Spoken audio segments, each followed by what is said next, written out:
먼저 하나님의 말씀 출애굽기 15장 26절에 있는 말씀을 제가 읽겠습니다.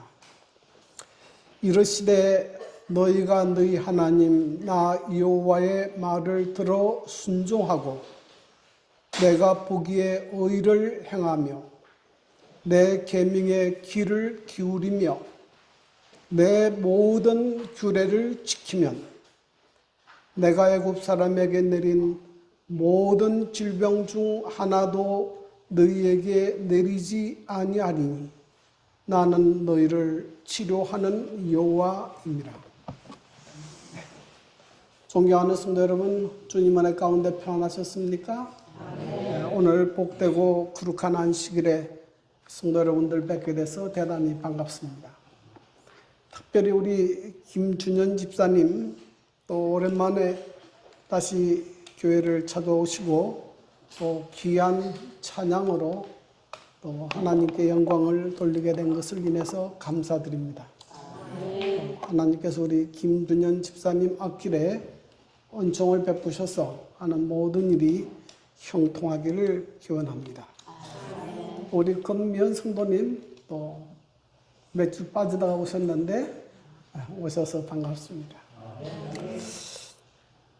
오늘 저는 치료하시는 하나님 이런 제목으로 성도 여러분과 함께 은혜를 나누고자 합니다. 우리가 잘 아는 속담 가운데 이런 속담이 있습니다. 돈을 잃으면 하나를 잃은 것이요 명예를 잃으면 둘을 잃은 것이요 친구를 잃으면 셋을 잃은 것이요 건강을 잃으면 전부를 잃은 것이다. 그것은 우리의 생애 가운데 건강이 가장 중요하다 하는 것을 강조하는 말입니다. 그러면 건강은 어떤 상태를 말하는가? 이 1949년 세계보건기구에서는 건강을 이렇게 정의했습니다. 건강이란 단순히 병이나 허약이 없는 상태만 아니라 신체적, 정신적, 사회적으로 완전한 안녕 상태를 말한다. 그래서 육체에 병이 없는 것만 가지고 건강한 것이 아니고 육체뿐 아니라 정신적으로도 건강하고 또 사회적으로 대인관계에서도 건강하고 그리고 여기에 하나 덧붙이면 영적으로 하나님과의 관계에서도 안녕한 상태, 이 상태를 건강이라고 말할 수 있습니다. 이런 건강에 대한 강조나 건강에 대한 개념은 오늘날 많은 사람들이 건강을 잃고 있고 또 육체적으로뿐만 아니라 정신적으로 또 사회적으로 또 하나님과의 관계에 있어서도 많은 사람들이 질병에 걸려 있고 고통당함을 역설적으로 말하고 있다. 그렇게 설명할 수 있습니다. 오늘날 많은 사람들이 육체적으로뿐만 아니라 정신적으로 고통을 당하고 또 사회적으로도 또 적응을 잘 못하고 또 마음속에 일어나는 그 죄책감으로 인해서 고통을 당하고 있는데 이런 고통으로부터 내 모든 질병을 치료해 줄 분이 누군가? 오늘은 이 부분에 대해서 말씀하고 있습니다. 오늘 본문 말씀은 이스라엘이 홍해를 건넌 후 수르 광야로 들어가서 사흘 길을 걸었을 때에 있었던 일입니다. 그때 일어난 문제는 물 문제였습니다. 그동안 준비해온 물이 다 떨어지고 물을 마시지 못해서 목이 타는 듯한 갈증으로 고통을 받고 있었습니다. 그런데 구름 기둥이 그들을 인도하는데 거기에는 물이 있었습니다. 얼마나 반갑고 또 좋았을까요? 그런데 먹어보니 마실 수 없는 썬 물입니다. 그래서 사람들이 그곳을 마라라고 부르고 모세를 원망하였습니다. 그때 하나님께서 지시하신 한 나무를 던져 물을 단물로 고치셨습니다. 그 후에 하나님께서 자신을 치료하는 하나님으로 나타내셨습니다. 치료하는 하나님은 히브리어로 여호와 라파입니다. 오늘은 하나님께서 마치 썬물과 같은 우리의 인생을 단물로 치료하실 수 있는 그런 치료하시는 하나님으로 자신을 나타내셨는데 어떻게 해야 우리의 썬물과 같은 인생이 치료되고 회복될 수 있는가? 오늘은 그 비결을 하나님의 말씀을 통해서 찾아보고자 합니다. 그 첫 번째는 하나님의 말씀을 순종하고 계명을 지키라 하는 것입니다. 출애굽기 15장 26절에 이런 말씀이 있습니다. 이르시되 너희가 너희 하나님 나 여호와의 말을 들어 순종하고 내가 보기에 의를 행하며 내 계명의 귀를 기울이며 내 모든 규례를 지키면 했습니다. 그러니까 하나님께서 치료해 주시는데 그냥 치료해 주시는 것이 아니고 내 계명의 귀를 기울이며 내 모든 규례를 지킬 때 하나님께서 우리를 치료해 주시겠다 말씀을 하셨습니다. 근데 계명이 뭔가? 계명은 하나님께서 인간에게 주신 도덕적, 영적, 신앙적인 명령입니다. 그 대표적으로 성경에는 십계명이 있고 제사에 관한 법이 있고 민법이 있고 건강에 관한 법이 있습니다. 십계명은 하나님께서 하나님과 인간 사이에 지켜야 될 도덕적 규범을 말씀하신 것입니다. 제사법은 예수님이 십자가에 죽으심으로 우리의 죄를 용서하시는 것을 예표하는 그런 상징적 의미로 이스라엘 백성들은 제사를 드렸습니다. 그런데 제사법은 예수님이 이 땅에 오셔서 십자가에 죽으심으로 이미 그 모든 일들을 이루셨기 때문에 더 이상 제사를 드릴 필요가 없습니다. 제사에 관한 법은 십자가로 폐지되었습니다. 뿐만 아니라 하나님께서 이스라엘 백성에게 주신 이 민법이 있습니다. 그 당시에 이스라엘 사람들에게 주시는 계명입니다. 여기에 보면 손해를 끼쳤을 때에 어떻게 보상할 것인가 이런 규정들이 있고요. 또 결혼과 이혼에 대한 규정이 있고 또 상속과 또 유산 분배에 관한 규정이 있고 또 이 종에 대한 규정들이 있습니다. 이것은 그 당시 이스라엘 백성에게 주신 계명이기 때문에 그것이 오늘날 그리스도인들에게 관련된 것이 없습니다. 그래서 이 제사법과 민법은 폐지되었습니다. 그러나 여전히 하나님께서 우리에게 주신 십계명과 또 하나님께서 인간의 건강을 위해서 주신 건강의 계명은 여전히 유효하고 오늘날에도 하나님의 백성들이 지켜야 될 계명으로 말씀하고 있습니다. 그래서 재림교인들은 이 십계명과 건강에 관한 법을 준수하고 있습니다. 자, 건강에 관한 법이 뭔가? 대표적인 것이 무엇을 먹을까 무엇을 먹지 말아야 할 것인가에 대한 내용들입니다. 이 내용들을 살펴보면 하나님께서 제일 처음 사람을 창조하신 다음에 먹을 식물로 뭘 주셨는가? 창세기 1장 29절에 보면 하나님이 이르시되 내가 온 지면에 씨 맺는 모든 채소와 씨 가진 열매 맺는 모든 나무를 너에게 주노니 너희의 먹을거리가 되리라 그랬습니다. 하나님께서 인간을 창조하신 다음에 최초로 주신 식물은 곡식과 과일입니다. 그런데 인간이 범죄하고 또 노아 홍수 이후에 이 지구상에는 모든 동물들이 다 죽고 거의 식물도 없었습니다. 이때 하나님께서 그들에게 산 동물을 우리에게 식물로 주셨습니다. 창세기 9장 3절 모든 산 동물은 너희의 먹을 것이 될지라 채소같이 내가 이것을 다 너희에게 주노라.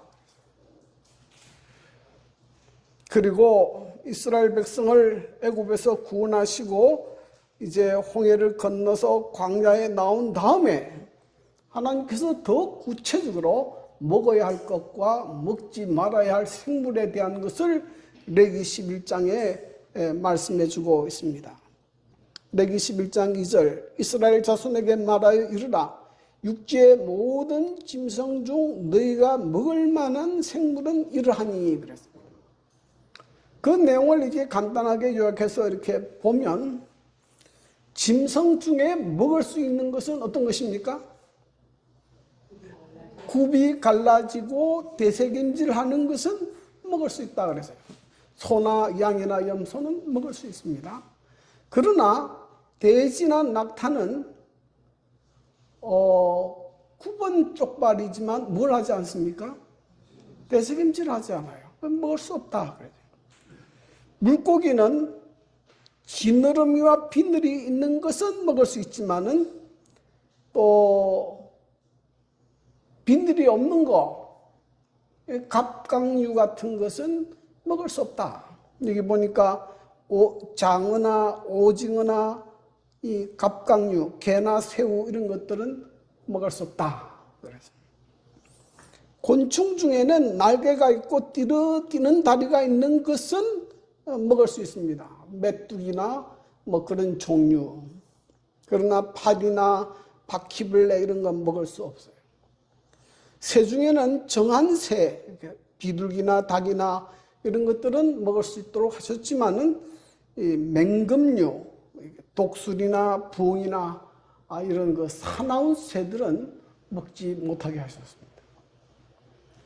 여러분 왜 하나님께서 이런 것들은 먹고 이런 것들은 먹지 말라고 하셨을까요? 뭐 때문에 그랬을 것 같아요? 현대 과학이 발전해서 이것들을 조사해 봤는데 여기서 하나님께서 먹지 말라고 하는 대부분의 짐승이나 물고기나 이 새들은 거의 독성 물질을 가지고 있어요. 그리고 기생충 감염이 아주 우려되는 것들입니다. 뭐 과학적으로 이미 밝혀졌어요. 돼지에는 아주 강한 그 균들이 포함되어 있죠. 저는 개인적으로 이 조개 회를 먹다가 돌아가시는 분을 여러 번 봤어요. 이 비블리오균 같은 것들이 이 해물에는 들어 있습니다. 그걸 날것으로 먹으면 그대로 이렇게 병에 감염되거든요. 그래서 이 하나님께서 먹으라고 하신 것은 사람이 건강에 좋고 질병으로부터 보호받을 수 있는 가장 좋은 것을 하나님께서 이렇게 구분해서 허락하셨다. 이런 것을 알 수가 있습니다. 그래서 여러분 이 하나님께서 먹을 수 있는 것과 먹을 수 있는 없는 이 음식을 구별하여 주실 것은 그 속에 하나님의 사랑이 있다는 사실을 깨달아야 돼요.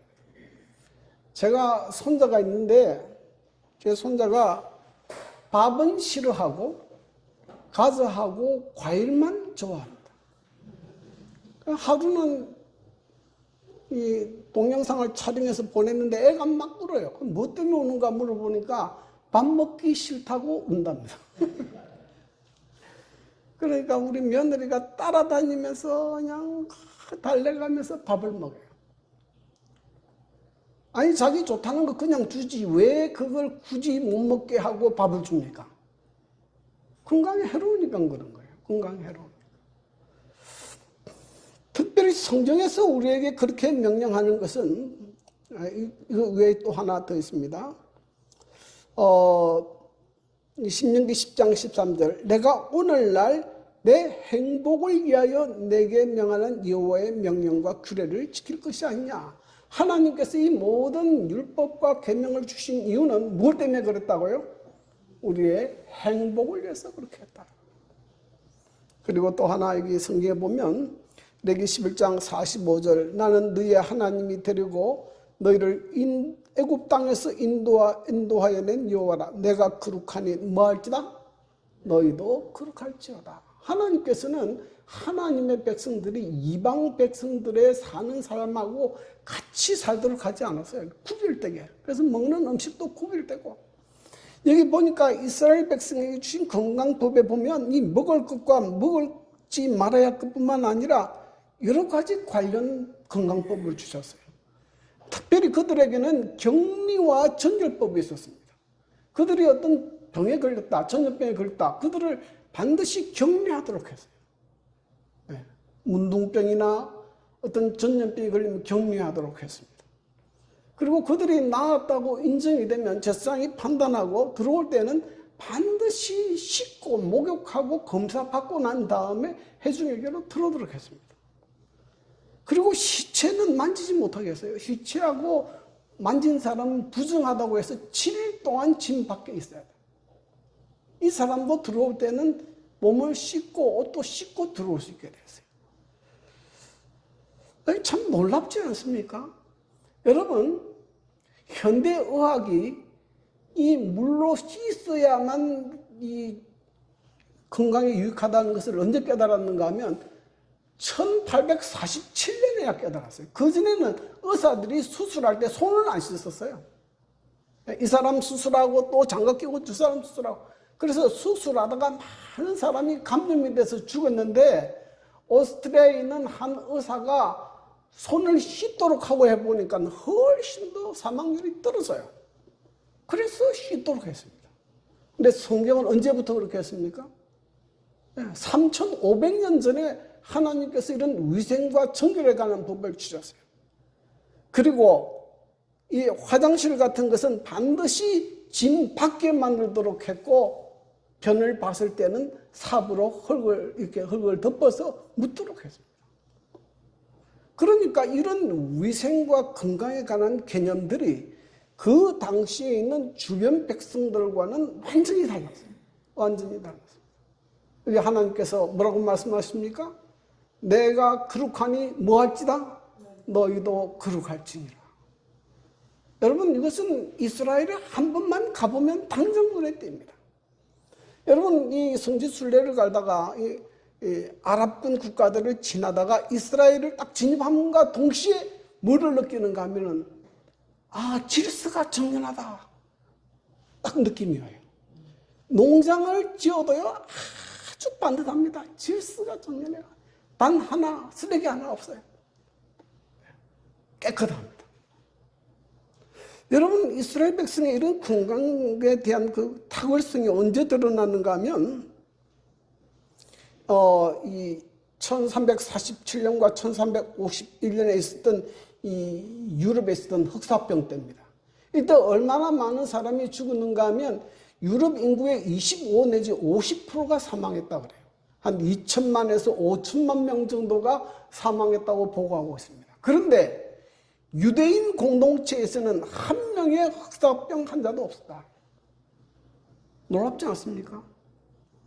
그래서 그 당시에 유럽인들이 유대인들을 오해했습니다.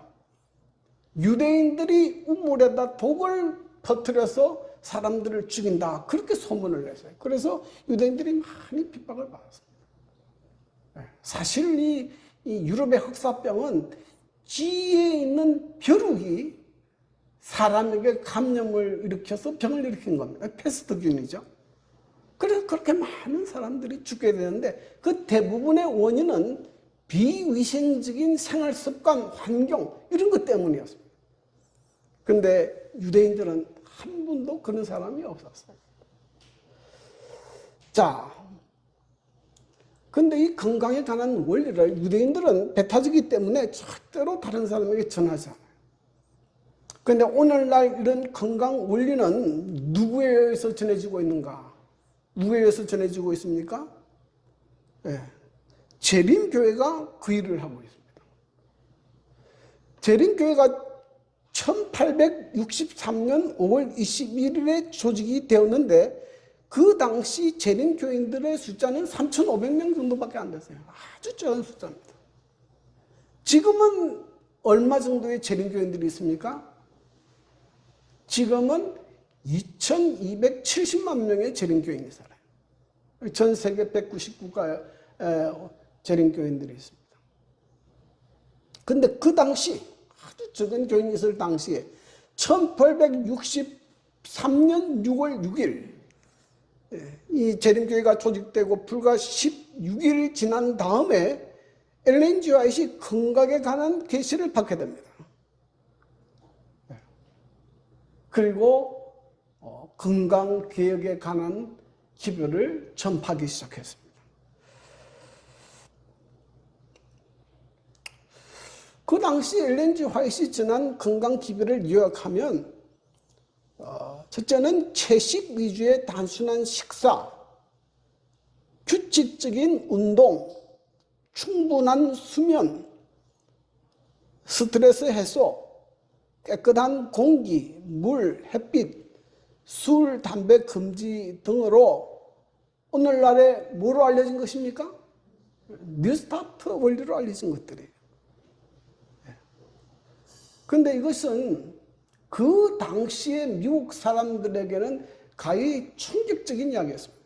왜냐하면 그 당시 미국인들은 건강하려면 고기를 먹어야 된다 이렇게 생각했어요. 그래서 거의 야채나 과일은 먹지 않았습니다. 특히 아이들에게는 절대로 먹이지 않았어요. 그리고 설탕과 소금을 많이 먹어가지고 양념을 많이 해서 자극적인 그런 음식을 만들어서 과식하고 가루하고 또 스트레스 받고 불규칙적인 생활을 하고 음주와 흡연이 일상화됐습니다. 그리고 그 당시 사람들은 이 질병을 육체에서 생긴 병으로만 생각했어요. 그래서 의사의 처방을 따라 약을 먹는 것을 전부로 생각했습니다. 그런데 이런 시대에 채식 위주의 건강식을 강조하고 건강한 생활 습관을 이야기하고 몸과 마음을 통합해서 이해하고 사람의 치료가 육체적인 치료뿐만 아니라 우리의 마음과 우리의 정신까지 우리의 영혼까지 치료해야 된다는 것을 가르치기 때문에 당시 사람들은 이 엘렌 G. 화이트의 건강 기별에 대해서 현대하고는 맞지 않다 이런 생각을 가졌습니다. 그러나 현대학이 발전하고 난 다음에 최근에는 어떻게 생각하느냐? 최근에는 엘렌 G. 화이트의 건강원리는 현대 예방의학과, 영양학과, 심리학에 놀랍도록 일치하는 것으로 밝혀졌습니다. 자, 우리나라에도 1988년에 지금 교회를 떠났지만 이상구 박사를 통해서 이 뉴스타트 건강원리가 소개됐습니다. 그 당시 우리나라에도 충격적이었어요. 왜냐하면 그 당시 우리나라 사람들도 대부분 고기를 먹어야 건강하다고 생각했지 이 채식해야 된다고 생각하지 않았습니다. 그래서 많은 논란이 있지 않았습니까? 그런데 전 세계적으로 재림교회는 지금 이 건강에 관한 기별을 전하고 있습니다. 제가 호주 시드니에 갔을 때요. 시드니의 가장 큰 병원이 재림교회 병원입니다. 시드니 병원이 엄청 큰 병원이에요. 그 병원으로부터 시작해서 이 호주 전역적으로 굉장히 강력한 건강 기별을 전하고 있습니다. 거기에서 건강식품이 제일 많이 나가는 것이 재림교인들의 건강식품이에요. 이거는 한국만 그렇게 하는 것이 아니고 전 세계 재림교회가 있는 곳 어디든지 건강기별이 전해지고 있습니다.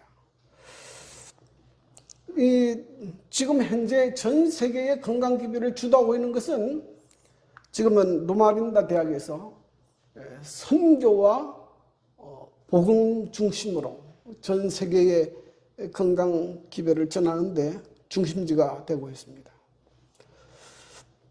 두 번째, 이게 하나님께서 하시는 말씀은 이것입니다. 애굽 사람에게 내린 모든 질병에 하나도 내리지 않겠다 그랬습니다.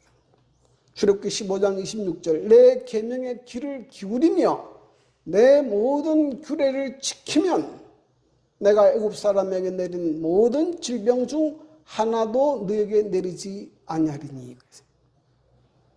그러니까 당시에 애굽 사람들도 많은 사람들이 질병으로 고통을 당하고 있었다 하는 것을 알 수 있습니다. 이게 신명기 26장 21절에 보면 여호와께서 애굽의 종기와 치질과 계열병과 피부병 이런 이야기를 합니다. 최근에 이 의학자들이 고대의 이집트 미라와 또 파피루스 기록들을 통해서 애굽 사람들도 많은 질병이 있었는데 그 대표적인 질병은 기생충 감염, 피부병, 악성 종기, 그때도 암이 있었어요. 또 치아 질환, 심혈관 질환, 전염병, 간 질환, 눈병 등 현대인들이 가지고 있는 대부분의 질병들이 있습니다. 자, 그런데 이스라엘 백성은 어땠는가?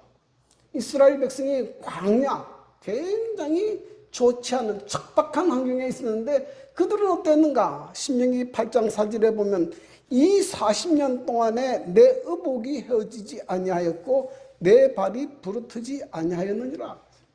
그 40년 광야 생활 동안에 한 사람도 뭐 아프거나 다치거나 그런 일이 없었다. 하나님의 초자연적인 보호와 섭리 가운데 이스라엘 백성들이 건강했음을 볼 수가 있습니다. 시편 105편 37절에 보면 이런 말씀이 있습니다.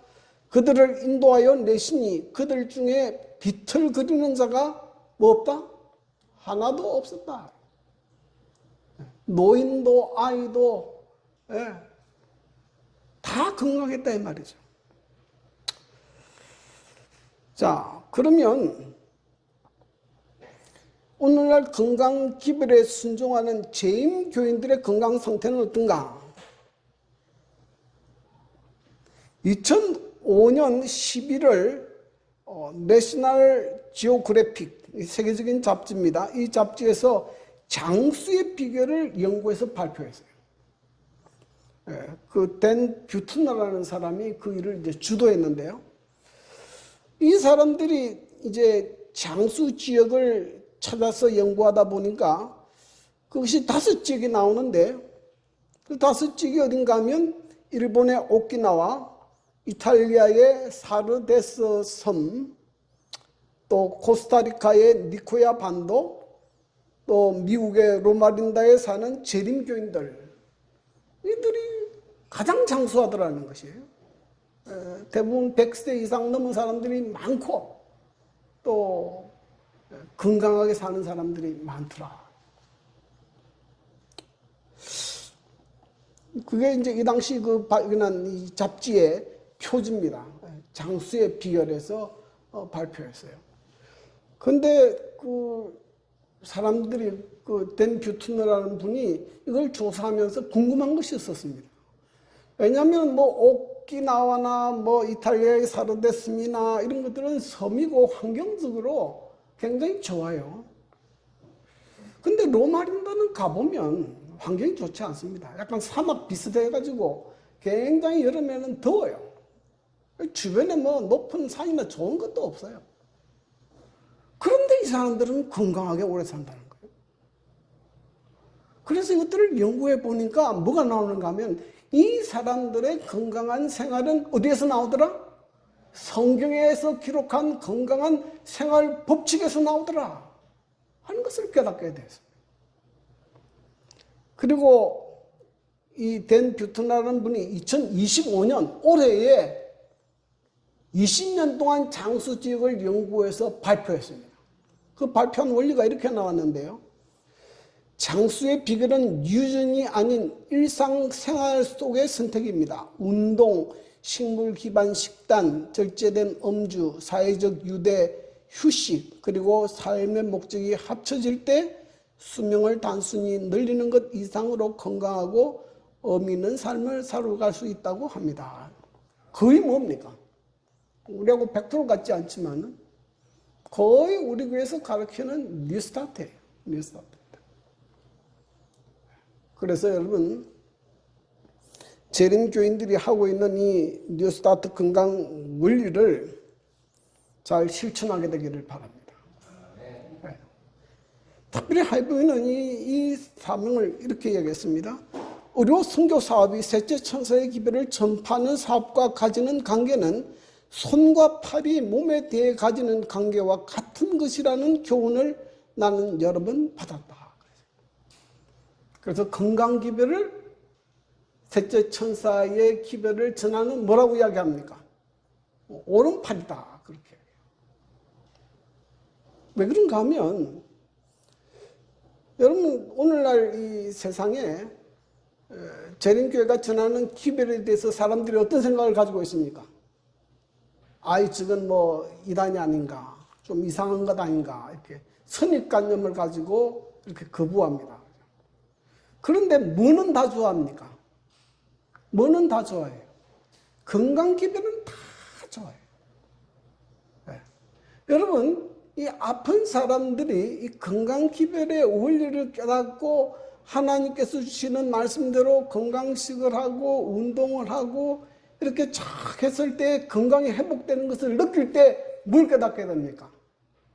아, 건강의 법칙이 하나님께서 인간의 행복을 위해서 주신 것이구나 비로소 깨닫게 돼요. 그러면서 뭐도 깨닫게 됩니까? 하나님께서 우리에게 주신 십계명이 여전히 변하지 않고 존재한다는 것을 깨닫게 되는 거죠. 그래서 많은 사람들이 이 건강 복음을 통해서 재림기별을 받아들입니다. 제일 선입관 없이 쉽게 받아들여요. 제가 제가 진주 있을 때인데 이 책임자 집사라는 분은 제가 처음 만날 때는 세탁소 하시는 분이고 그 남편이 내년에 장로 안수 받도록 되어 있는 분이에요. 그 나가는 교회가 아주 큰 교회입니다. 근데 이분이 유방암이 걸렸어요. 유방암이 걸려서 어디 갔는가 하면 여수 요양병원에 들어갔습니다. 근데 이분이 여수 요양병원에서 요양을 하고 치료를 받고 거기서 성경 말씀을 배우다가 뭘 깨달았는가 하면 안식일 진리를 깨닫게 됐어요.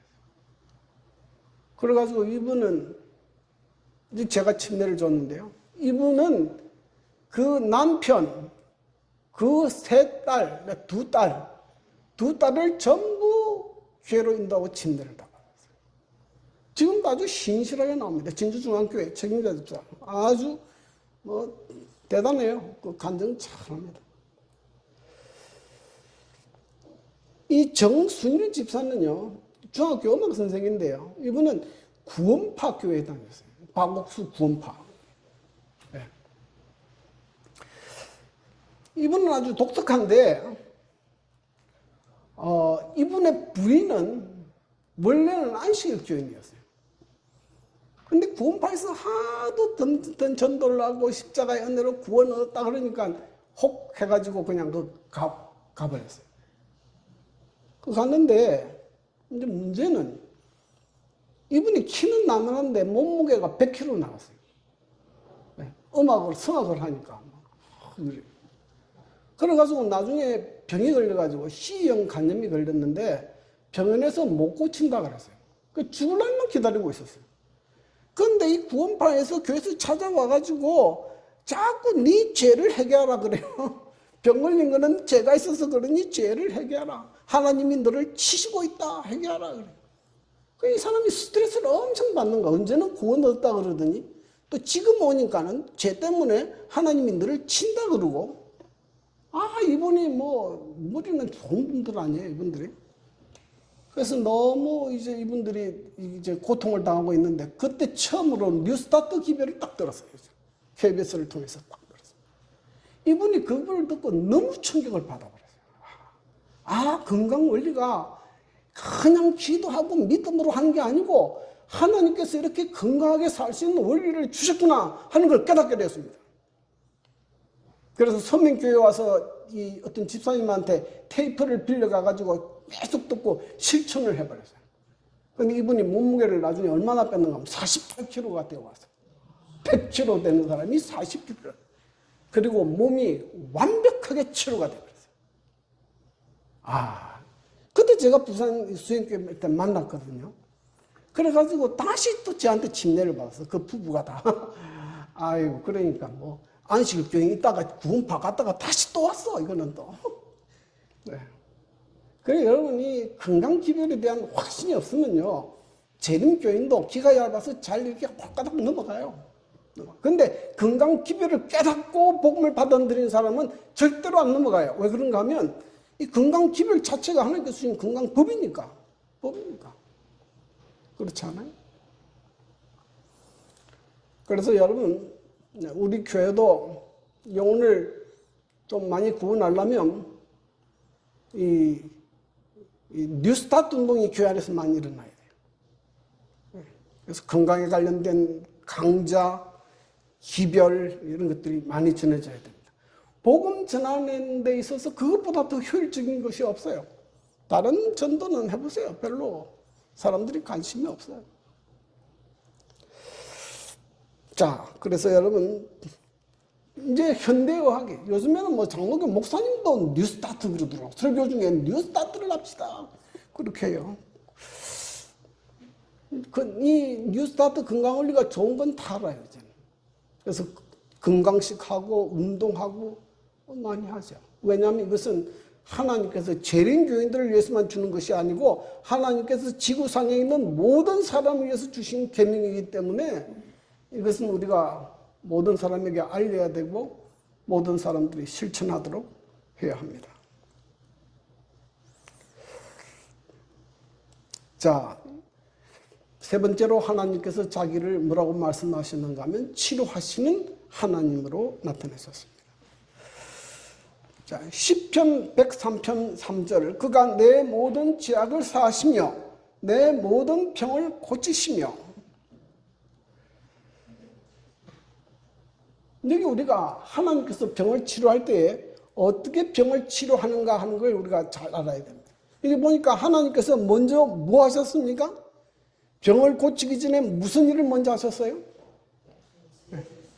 그가 내 모든 뭐하며? 죄악을 사시며 내 모든 병을 고치시며. 마가복음 2장 5절 예수께서 그들의 믿음을 보시고 중풍병자에게 이르시되 작은 자야 내 죄 사함을 받았느니라 하시니. 예수님께서 중풍병자를 보시고 중풍병을 고쳐주시는 것이 아니고 뭐라고 했습니까? 소자야 내 죄 사함을 받았느니라 하시니. 그 다음에 마가복음 2장 11절에 일어나 내 상을 가지고 집으로 가라 그렇게 명령하셨습니다. 시대소망 270페이지에 보면 이렇게 기록했습니다. 중풍병자는 그리스도 안에서 심령과 육체를 모두 고치시는 능력을 발견하였다. 육체적 치료가 영적 치료의 뒤이었다. 이 교훈은 관가되어서는 안 된다. 그러니까 우리가 하나님의 치료를 경험하려면 제일 먼저 무슨 치료가 이루어져야 됩니까? 영적인 치료가 이루어져야 돼요. 하나님께서 내 모든 죄를 사시는 경험이 있어야 됩니다. 이거 우리가 다른 말로 하면 이것을 우리가 회개라 그래요. 회개.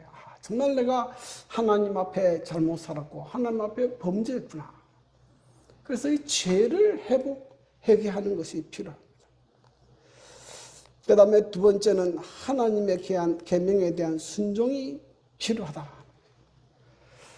그래서 여러분 하나님의 계명에 대한 순종이 일어나기 전에 이 하나님의 계명에 대한 뭘 깨달아야 됩니까? 사랑을 깨달아야 돼요. 네. 여러분 하나님의 사랑을 깨닫지 못하면 하나님의 계명은 내게 뭐가 됩니까? 내게 무거운 짐이 되고 억압이 돼요. 억압이 돼요. 네. 힘듭니다. 네. 내가 전혀 하기 싫은데 자꾸 현미밥 먹으라 그러고 운동시키고 하면 좋아합니까?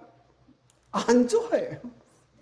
내가 아파가지고 뭐 암이 걸리든지 이렇게 해가지고 정말 이 하나님의 계명 속에 사랑을 깨닫고 이것을 할 때 하나님께서 내게 치료하고 회복하는 역사 일어난다. 그렇게 할 때 감사해서 하게 되지 안 일어나요. 그러니까 여러분 기억하십시오.